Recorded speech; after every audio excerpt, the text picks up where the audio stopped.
Doutor Joaquim Jaime, muito boa noite, bem-vindo. Vamos começar por olhar exatamente para os números que têm a ver com a sinistralidade rodoviária no país. Para já, as estatísticas são assustadoras.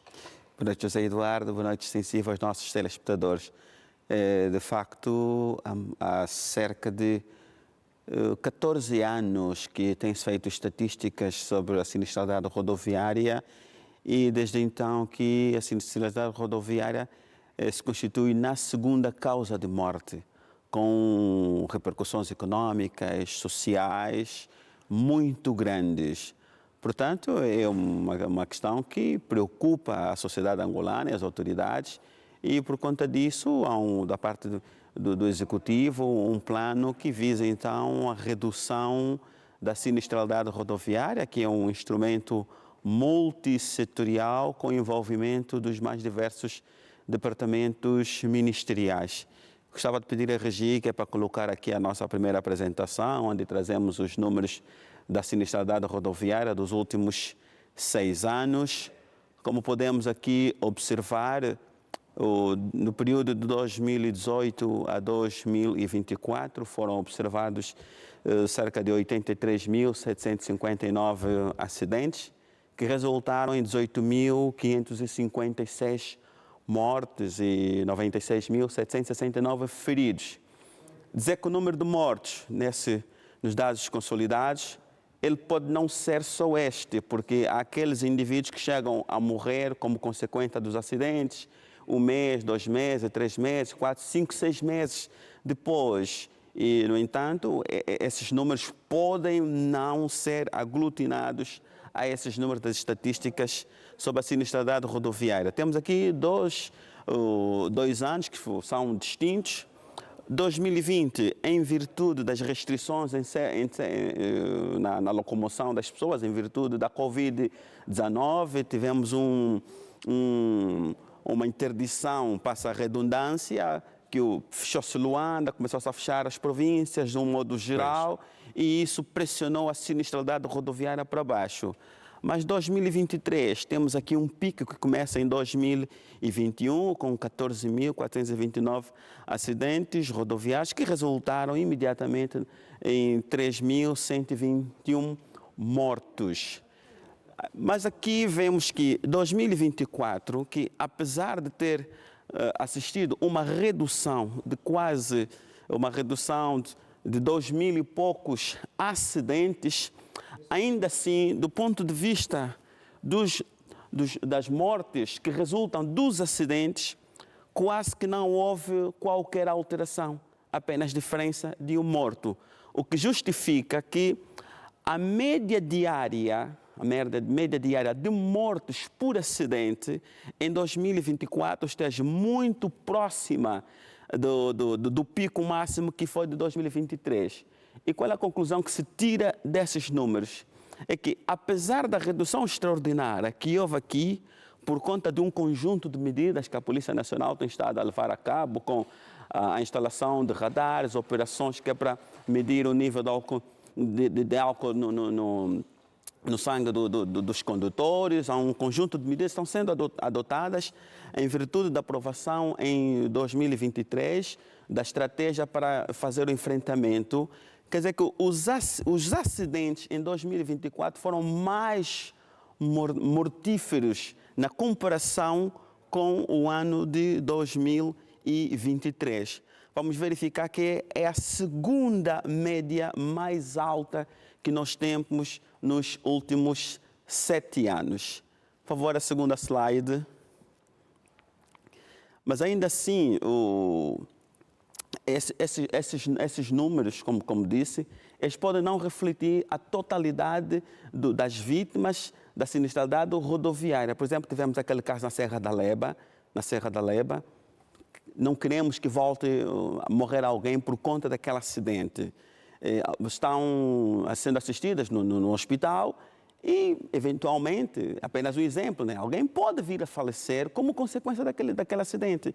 E esses números depois já não serem compartilhados com a Polícia Nacional. No âmbito das eventuais causas Das sinistralidades rodoviárias, nós elencamos aqui, relacionadas à infraestrutura, estamos a falar de estrada e os seus componentes, condução irresponsável, motivos relacionados aos condutores, falta de fiscalização e aplicação da lei, motivos relacionados às autoridades, ali os motivos relacionados aos veículos. Nós podemos ter aqui estrada em mau estado de conservação, com buracos, a falta de sinalização adequada, que é uma realidade. Nós temos estradas que não têm sinalização horizontal, não tem sinalização vertical, não se conhece os limites entre as faixas de rodagem, o que pode colocar alguma dificuldade no momento de efetuar as manobras de ultrapassagem. Iluminação insuficiente, temos aqui um exemplo concreto da Avenida Fidel Castro, em direção a Cacoaco, a partir da cidade da China, conduzir de noite é extremamente difícil, porque quase que não há iluminação. E também há os amigos do alheio que vão roubando os condutores de iluminação, do sistema de iluminação. Vandalização. Exatamente. A insuficiência ou ausência de passagens para peões. Se nós temos que ver do ponto de vista da composição das causas de sinistralidade, os atropelamentos superam, tanto em termos de sinistralidade, mortes e pessoas afetadas. Temos a condução irresponsável, excesso de velocidade, condução sob efeito de álcool e drogas e falta de educação rodoviária e a impunidade. Falta de fiscalização. Isso é uma temática da responsabilidade da Polícia Nacional, uma fiscalização insuficiente e, em alguns casos, sem critérios objetivos.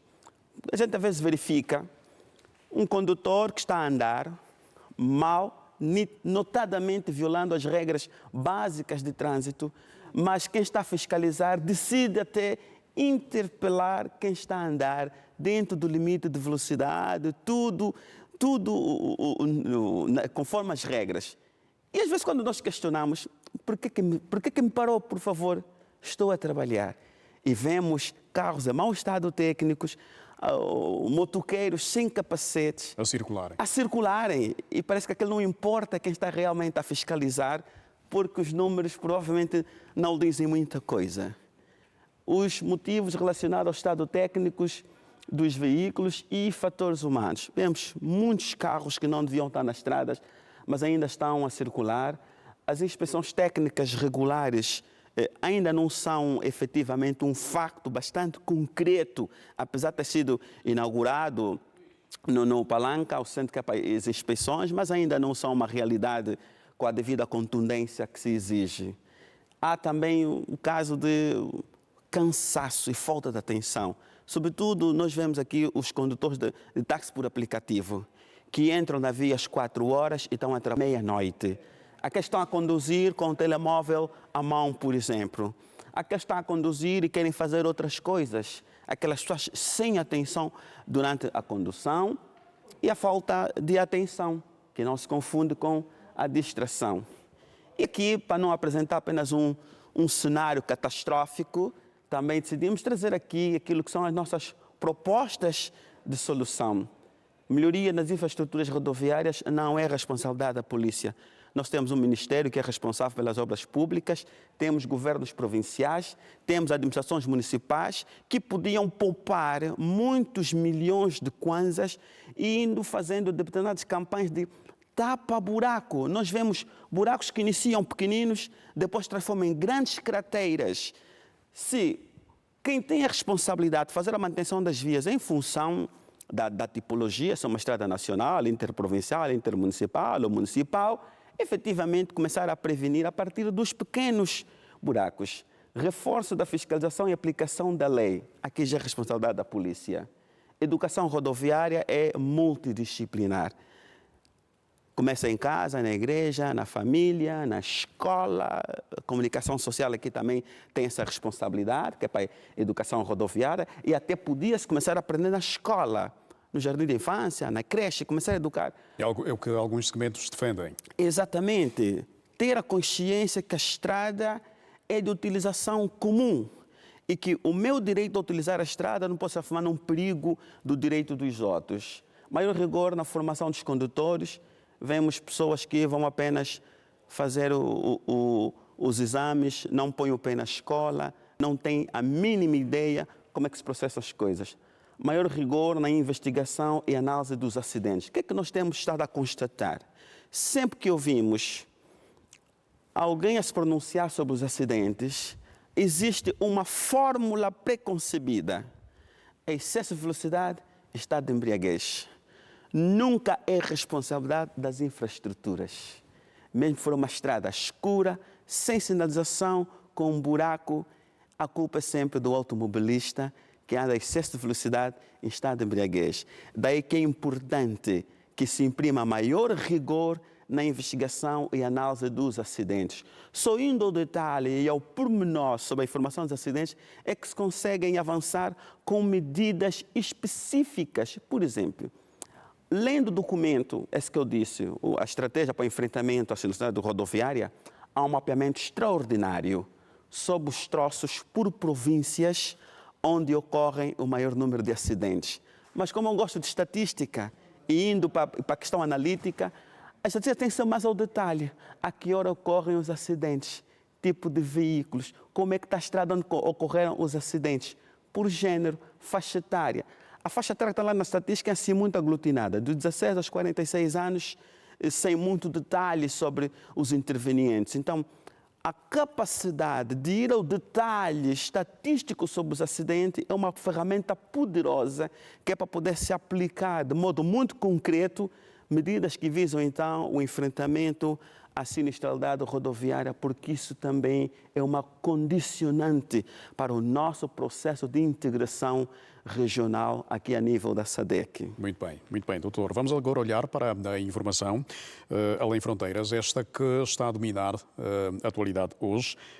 Jair Bolsonaro, que está a ser controlado por pulseira eletrónica, numa altura em que as tarifas americanas sobre os produtos brasileiros dividem Trump e Lula da Silva.